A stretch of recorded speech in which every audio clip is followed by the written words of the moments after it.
અને જણાવે છે કે મારું અપહરણ નથી થયું, સ્વખુશીથી ગાડીમાં ગયેલી છે।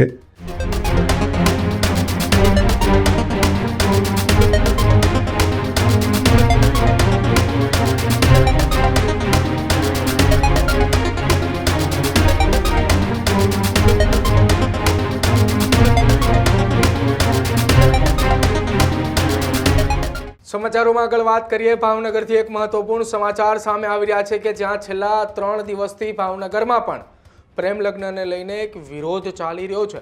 પાટીદાર સમાજની યુવતી અને બ્રાહ્મણ સમાજના યુવકના પ્રેમ લગ્નને લઈને હવે મામલો મેદાને છે। ભાવનગરમાં યુવતીના પ્રેમ લગ્ન બાદ પોલીસના નિવેદન વિરુદ્ધ યુવતીનું નિવેદન સામે આવ્યું છે। ભાવનગર પોલીસે 2 દિવસ પહેલા એક નિવેદન આપ્યું હતું કે જેમાં યુવતીએ કોર્ટ સમક્ષ નિવેદન આપતા ભાવનગર પોલીસ હવે ખોટી પડી હોવાની વાત સામે આવી છે। 2 દિવસ પહેલા ભાવનગરના ડીવાયએસપી દ્વારા આપેલા નિવેદનમાં અને કોર્ટમાં યુવતીના નિવેદનમાં તફાવત આવ્યો છે। 1 મહિના પહેલા પાટીદાર યુવતીએ એક પ્રેમ લગ્ન કર્યા હતા અને આ પ્રેમ લગ્ન કરતાની સાથે જ યુવતીના પિતાએ સાસરિયા પક્ષને ઘરે બોલાવીને માર્યાના પણ આરોપ હવે લગાવવામાં આવી રહ્યા છે।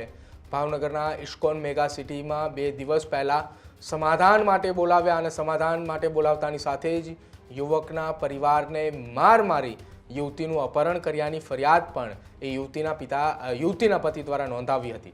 અપહરણની ફરિયાદ થતાની સાથે જ પોલીસ દ્વારા એક નિવેદન આપવામાં આવ્યું હતું। પોલીસ તપાસમાં પોલીસે નિવેદન આપતા એવું કહ્યું કે યુવતીએ એવું કહ્યું છે કે મારું અપહરણ નથી થયું, મારી મરજીથી ગઈ છું। જો કે કોર્ટમાં યુવતીને ફિલ્મી ઢબે હાજર કરતા પતિ સાથે જવાની ઈચ્છા પણ વ્યક્ત કરી છે।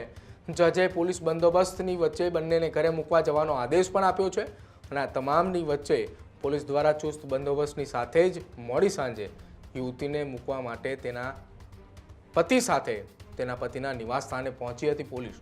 આખી આ ઘટનાની અંદર છેલ્લા 48 કલાક કરતાં પણ વધારે સમયથી એક હાઈ વોલ્ટેજ ડ્રામા ચાલી રહ્યો છે। આ ડ્રામાની અંદર ભાવનગરની અંદર પાટીદાર સમાજની એક યુવતી છે કે જેને પ્રેમ લગ્ન કર્યા હતા અને તેની ઘટના સામે આવતાની સાથે જ આખી આ ઘટનામાં રાજકીય દબાણ હેઠળ પોલીસે કામગીરી કરી હોવાની વાત વારંવાર સામે આવી રહી છે।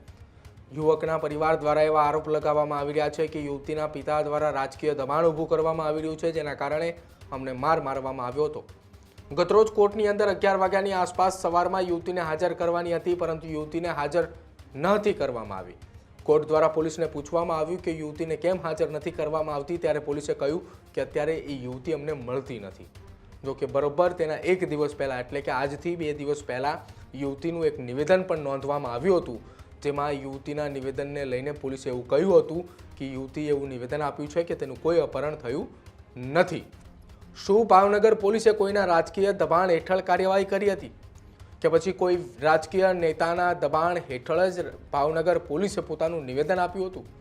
સવાલ એટલા માટે ઉઠી રહ્યા છે કે કોર્ટની અંદર યુવતીએ કબૂલ કર્યું કે હું મારા પતિ સાથે જવા માંગી રહી છું અને આ એ શબ્દ બોલતાની સાથે જ કોર્ટ તરફથી એક ઓર્ડર આપવામાં આવ્યો કે યુવતી અને તેના પતિને પોલીસ પ્રોટેક્શન સાથે તેમના નિવાસ સ્થાને મૂકવામાં આવે। 2 દિવસ પહેલા ભાવનગર ડીવાયએસપીની નિવેદન શું હતું કે જેના કારણે પોલીસ અત્યારે ખોટી પડી રહી હોવાની વાત સામે આવી છે, પહેલા એ સાંભળી લો। પણ હકીકત ત્યાં એવી બનેલી કે તેના જે પિતાશ્રી જે છે પર્વતભાઈ, તેણે આ લોકોને ત્યાં જમવા માટે બોલાવ્યા, ત્યારે આ કામના યશભાઈ, હિતેશભાઈ, તેમના માતા તેમજ આ પ્રિયા ત્યાં ગયા। દરમિયાન રોકાવા બાબતે આ લોકો વચ્ચે જે બોલાચાલી થઈ અને મારપીટ થયું, જેથી આ પ્રિયા જે છે બીજી જે નંબર વગરની ગાડી જે છે તેની અંદર સ્વેચ્છાએ એ ગયેલીની હકીકત પોલીસને જણાવેલી છે। પોલીસ આ કામે ઊંડી તપાસ હાલમાં ચલાવી રહી છે અને પુરાવા એકઠા કરી રહી છે। તેના પતિએ તેવા મતલબની ફરિયાદ આપી છે કે તેને છે મોઢે ડૂચો મારીને પરાણે બ્લેક કલર જે સ્વિફ્ટ ગાડી હતી કાળા કાચવાળી તેમાં નાખીને સાહેબ લઈ ગયા છે।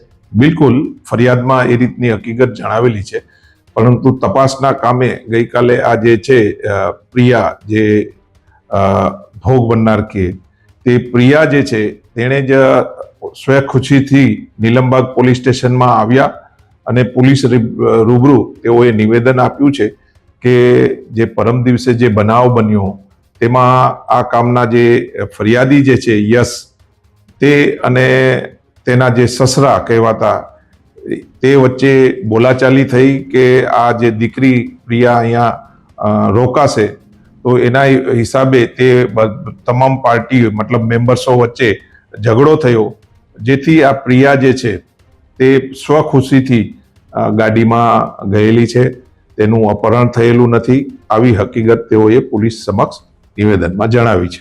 હા, ત્યારની અને હાલની ગઈકાલની જે દિવસો વચ્ચે ઘણો અંતર છે. ગઈકાલે નીલમબાગ પોલીસ સ્ટેશન સ્વખુશીથી જે પ્રિયા આવે છે અને પોલીસને પોતાનું નિવેદન આ ફરિયાદ બાદ નોંધાવે છે, તો એ જે છે અને જણાવે છે કે મારું અપહરણ નથી થયું, તેમજ હું સ્વખુશીથી ગઈ છે, તો એ આપણે માનવાને કારણ છે. નહીં, એમાં જે આવા સંજોગોમાં જેનું જે અપહરણ કહેવાતું જે અપહરણ જે ફરિયાદમાં છે એ વ્યક્તિ જ સામે આવીને જો કહે કે મારું અપહરણ થયું છે, તો અપહરણની જે છે પોલીસ દ્વારા કાર્યવાહી કરવાની હોય છે. પરંતુ જે કહેવાતી વ્યક્તિ એમ કહે સ્વખુશીથી મારું અપહરણ થયું નથી, સ્વખુશીથી ગયું છે, તો કાયદાની જોગવાઈ મુજબ તે રીતે તપાસ થતી હોય છે.